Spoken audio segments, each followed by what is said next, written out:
Um novo terremoto de 5,6 na escala Richter aconteceu lá na Turquia e derrubou prédios. Bom, se trata de um terremoto ainda secundário daquele lá de trás. Se você gosta desse tipo de conteúdo, vem comigo que eu vou lhe contar, mas antes, larga o dedo no like e compartilhe esse vídeo para que ele seja mais, colocado para o YouTube, divulgado. Então vem comigo que eu vou lhe contar. Então, pessoal, a situação foi essa aqui, ó, tá? Aconteceu um terremoto de 5,6 na escala Richter, lá na Turquia, tá? E assim, foi um terremoto secundário. E terremoto secundário não quer dizer que seja logo um seguido do outro, pode passar um pouquinho mais como aconteceu, né? Ou seja, quer dizer que toda aquela tensão daquela energia acumulada tectônica do primeiro terremoto lá de 7,8 não tinha ainda sido toda liberada. Então acontece que esse terremoto de 5,6 ocasionou alguns prédios que caíram, tal. Mas 5,6, vocês já viram o terremoto 5,6 aqui no Brasil e não teve essa coisa, né, toda, né, de derrubar. Vamos deixar aqui para vocês verem o seguinte, que, ó, né, caiu aqui o prédio, né? Só que um terremoto de 5,6, ele normalmente ele não causa isso. Tá? Então por que que esse causou? Primeiro vamos entender o seguinte, que a escala Richter, né, ela é, por exemplo, uma escala logarítmica. Então, a cada grau, ou seja, você passar de um terremoto de 4 graus para 5 graus, ele é um terremoto 10 vezes, né, mais forte. Né? Então, só que nós estamos falando de são ondas 10 vezes mais fortes. Mas que quando a gente fala de potência da energia liberada, ele é em torno de 33 vezes mais forte. Tá? Então, quando nós estamos falando de um terremoto que é de 1 grau a mais, ele é 33 vezes mais potente, ele libera 33 vezes mais energia do que um terremoto, né, de 1 grau a menos. Então, um terremoto de grau 4 libera 33 vezes energia menos do que um terremoto de grau 5, que libera 33 vezes mais energia do que um terremoto de igual grau 4. Ok? Isso aí depois é exponencial. Então, só para vocês terem uma ideia, um terremoto de 3,5 é apenas registrado nos sismógrafos. De 3,5 e 5,4, ele já pode produzir alguns danos, aqueles pequenos danos, tá? Onde que uma rachadura, aquela coisa assim, vamos dizer assim, aquelas estruturas que podem balançar, pode cair, né? Então, dependendo do tipo de estrutura.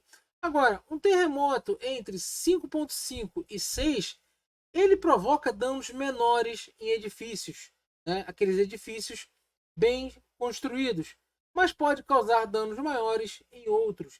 Então, o que, que aconteceu? Né? Esses edifícios que caíram, né, que vocês estão vendo aí na imagem, né, congelada aqui, né, esse edifício aqui que caiu, ele muito provavelmente já tinha sofrido danos do terremoto anterior. Porque nós vamos ver aqui, ó, vai cair um edifício, tá? Um deles vai cair e o outro aqui atrás, ó, vai ficar intacto. Então quer dizer que esse que caiu após esse terremoto de 5, olha lá, então após esse terremoto de 5,6, né, o que que aconteceu?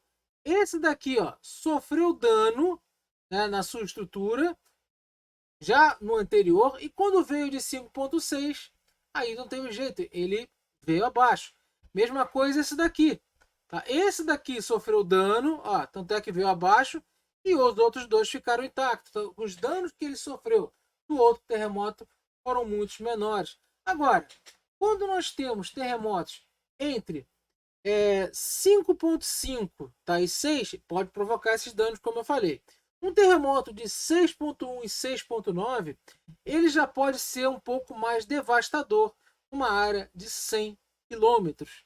Tá? Então vai depender da profundidade que ele vai estar, vai depender de uma série de situações, né, onde que o terremoto possa acontecer. Então vou deixar a imagem congelada aqui para vocês terem essa noção.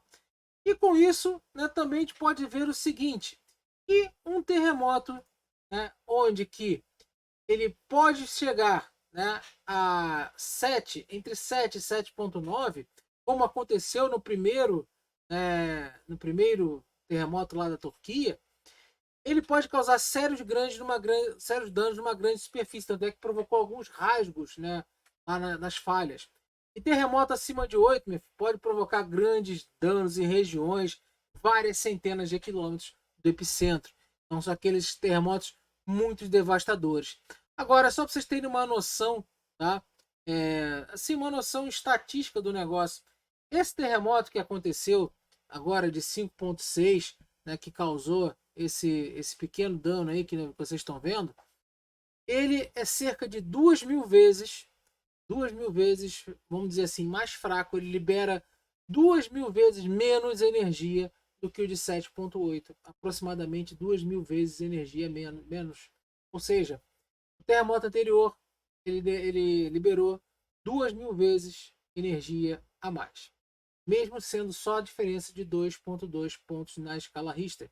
Mas, como eu te falei, ela é uma escala logarítmica e cada ponto na escala são 33 vezes. Né?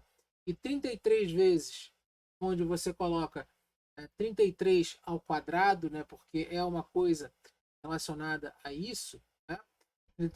33 vezes 33 ao quadrado, idiota. Então você tem quase 1.000 nessa situação. Então você aumenta, quanto mais você vai aumentando, essa exponencial aí, ele vai aumentando de tamanho e com isso você simplesmente aumenta a liberação de energia. E, por exemplo, um terremoto de 5,8 aproximadamente para 8,7 são 23.000 vezes a energia. Então você tem essa escalada por ser uma questão logarítmica. Beleza? Então esse terremoto nas CNTPs, os 5,6, né? Nas CNTPs, nas condições normais de temperatura e pressão, né? Ou seja, uma vida normal, ele não causaria um desabamento de um prédio bem construído, de uma estrutura, né, sólida e tal. Ele não causaria isso. Muito provavelmente, esses prédios que caíram agora, eles simplesmente sofreram danos dos terremotos do terremoto anterior e de outros que secundários também que foram tendo esses pequenos abalos. Beleza? Então é isso aí. Espero que tenham gostado. Gostou? Larga esse dedo no like, compartilhe esse vídeo. Um forte abraço para vocês. Até a próxima.